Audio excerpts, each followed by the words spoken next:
শরৎ মানে বাংলার প্রকৃতির এক অনন্য রূপ।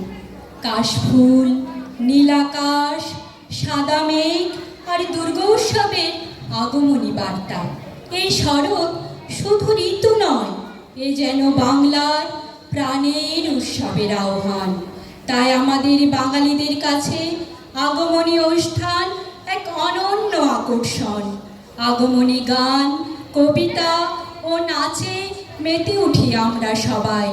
তাই আজকের নিবেদনে আমাদের শঙ্কর টাওয়ারের ছোট ছোট ছেলে মেয়েদের নিয়ে আগমনী অনুষ্ঠান শারদ সুরভি। অংশগ্রহণে আছেন মণিকরিণী চ্যাটার্জি, ভিরন্স দাস রয়, আয়ুক্তা ভট্টাচার্য, আয়ুর্ধা ভট্টাচার্য, ত্রিহান সাউ, সুহিত কুমার, আয়ুষ্মান ঘোষ, মাধবন সোরেন, অহর্ষি মুখোপাধ্যায়, রাজন্না মিশ্র, সায়ন মণ্ডল, সমদর্শী মিত্র, দীপ্তার্ঘ দাস, ত্রিশান মণি, শ্রীথিক দত্ত, অয়ন্তিক ভট্টাচার্য, অহর্ষি রায়। সঙ্গীত পরিচালনায় আছেন সৌরভ বিশ্বাস। তবলায় সহযোগিতা করছেন সুজিত চক্রবর্তী মহাশয়। পরিচালনা ও নির্দেশনায় আছি সঞ্চারী বিশ্বাস এবং আমি রুমা মণ্ডল।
আসলে আমাদের বাংলার প্রকৃতি নানান ঋতুতে নানা রঙে সেজে ওঠে। বাঙালির শ্রেষ্ঠ উৎসব দুর্গাপুজোর আগে আকাশ সেজে ওঠে নীল রঙে, আর নদীর পাড় মাঠের ধার সেজে ওঠে কাশফুলের সাদা রঙে। জলাশয়ের জলে ফুটে ওঠা গোলাপি পদ্ম ফুল মায়ের আগমনের বার্তা দেয়। আশ্বিন মাসে নীল আকাশে মেঘের পালক ভাসে, কাশফুলেরা মাঠের ধারে মাথা দুলিয়ে হাসে। পদ্ম ফোটে বিলে, শিউলি কুড়োই মমিন মিলি আরো সবাই মিলে। শিশির মাখা সবুজ ঘাসে হীরের কুচি জলে, বাউল দাদু আল পেরিয়ে দূরের গায়ে চলে। তাকুন নাকুক তাক, সুবল কাকা ঠাকুর ঘরে বাজে পুজোর ঢাক।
উৎসবের বার্তা বয়ে আনে।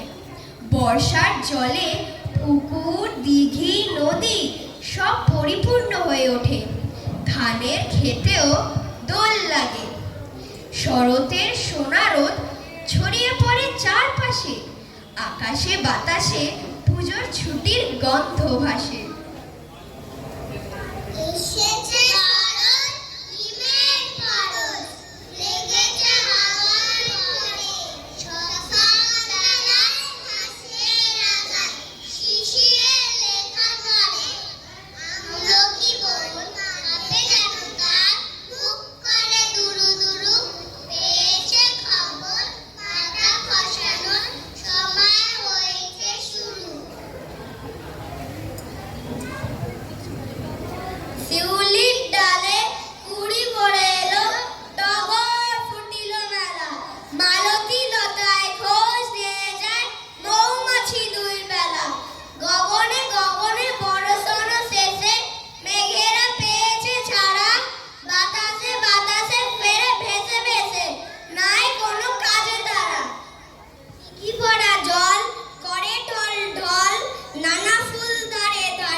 এক বছর পরে পুজোর সময় যখন মা দুর্গা আমাদের ঘরে আসেন, আমাদের মন আনন্দে উদ্বেল হয়ে ওঠে। তখন আমরা ছোটরা সকলেই বড়দের কাছে নতুন জামা, নতুন জুতোর জন্য আবদার করি। মায়ের কাছে অঞ্জলি দেওয়ার সময় মনে মনে সবার মঙ্গল হোক এই প্রার্থনাও করি। শরৎ রোদের রঙিন বেলায় খুশির বাদ্যি বাজে, নীল আকাশের শারদ প্রাতে আগমনীর সাজে। নতুন জামা, নতুন জুতো, নতুন পুজোর বই, আলোয় মাখা পুজোর ছুটি, হুল্লোড় হইচই। একটি বছর পরে আবার মা এসেছেন ঘরে। কাশের বনে মাতাল হাওয়া, শিউলি সুবাস ঝরে। তোমার কাছে চাইছি মাগো, জ্বালাও মনের আলো। ঘুচিয়ে দিও সকল আধার, ঘুচাও মনের কালো।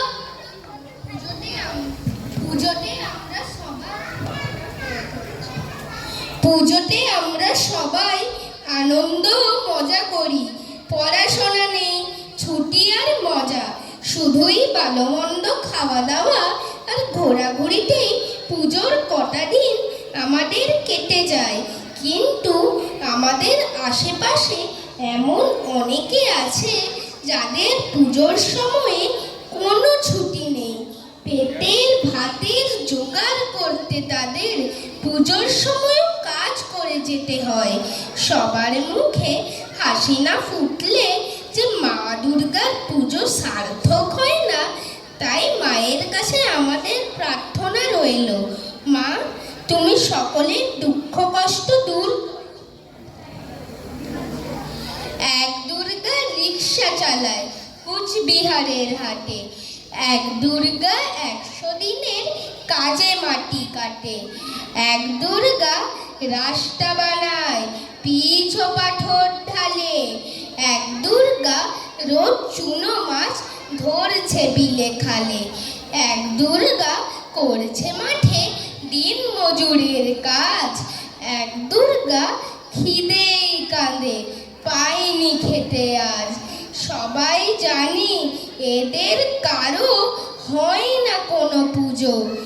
এরা তো মা তোমার মতো নয় দশভুজো। সব দুর্গার চোখে মুখেই ফুটবে হাসি কবে। মা গো তোমার পুজো সেদিন সত্যি সফল হবে।